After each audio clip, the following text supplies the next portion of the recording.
This short film is an introduction to a method I use to study visual data in my research. It describes the hanging of a private display of all the drawings and paintings from one child's art therapy.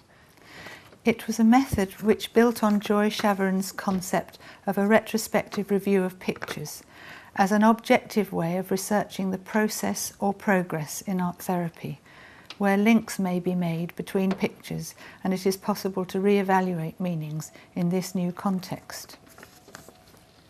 In 2006, I was offered the use of extensive gallery space due for demolition for a temporary private display of all the artwork made in art therapy by a boy I worked with for 4 years.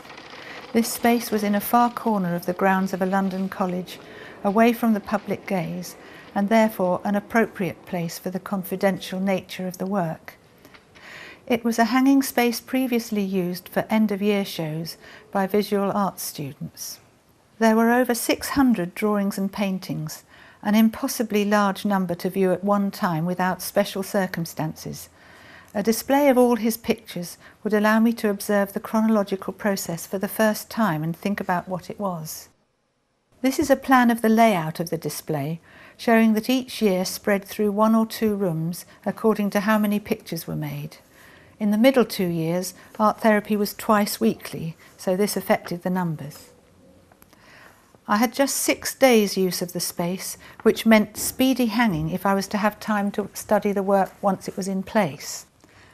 I needed an assistant's help, and together we planned and prepared the space, arranging the entrance room to introduce the exhibition. I arranged some of my research tools on the tables, checklists which included thumbnails of all the pictures, my records of the numbers of work done each month, and my process notes from the sessions.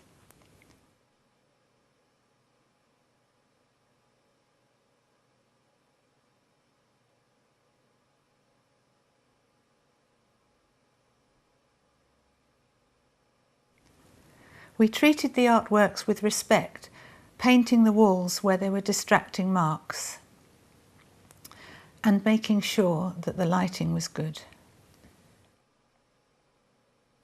Before arriving, I had made folders, each of them to contain about 1 month's work. The pictures were sorted into their folders in advance so that we could work out how to distribute them round the space very quickly. Later, the empty folders were used as waymarks, leaning against the walls as a simple indication to the observer of what period of time was represented there. This room was devoted to the whole of the first year of art therapy. And this wall shows the autumn term when the boy was first placed in a residential foster hostel for looked after children.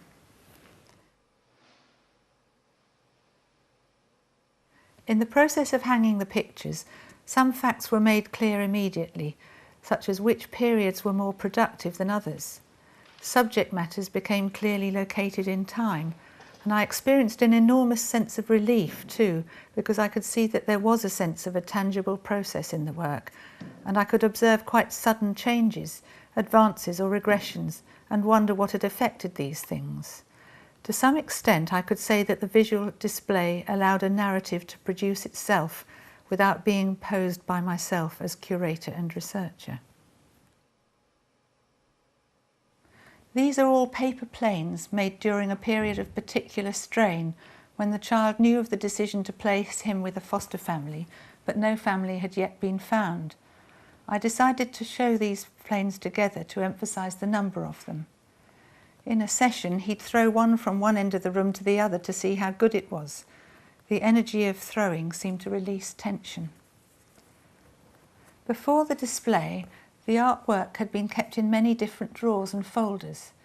It was a relief to know that all the work was safe and together in the display. From being literally fragmented in storage, it now became part of a whole.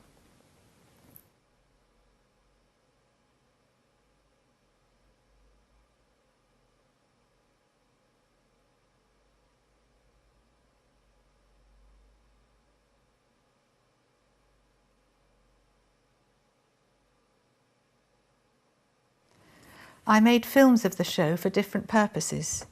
This film was recording methodology, but I also filmed the whole series of pictures chronologically, walking from room to room, and I found this visual document useful as an aide-memoir, because I can return to a virtual display by putting a DVD in my computer.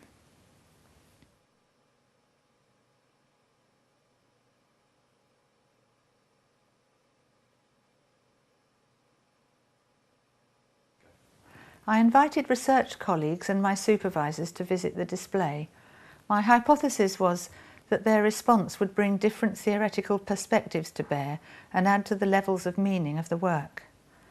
I prepared for these visits by writing a summary of the child's biography for them to read before looking round.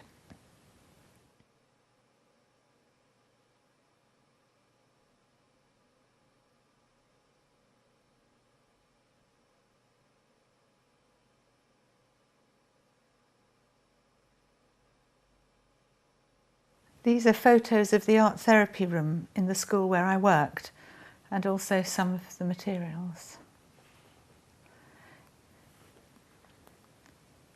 It was helpful to look again alongside different visitors. It enabled me to see things with fresh eyes. Some people remarked on denotational aspects of the pictures, others on the emotional fragility of some of them, picking up on embodied feeling that can be overlooked.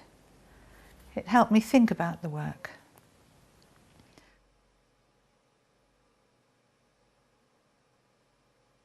Part of my work associated with the display was to record what people said.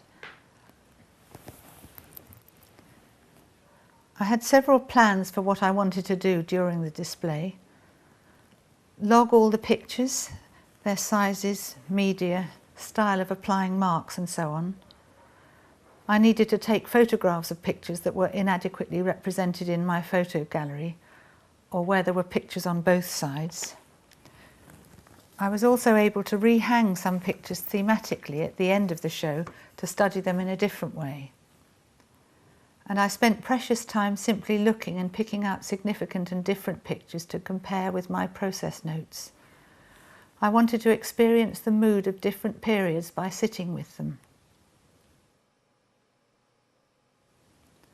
We're looking here at a regressed and fragmentary work made after the long summer holiday break, when it felt as if the child had lost a grip on our relationship and on his sense of self.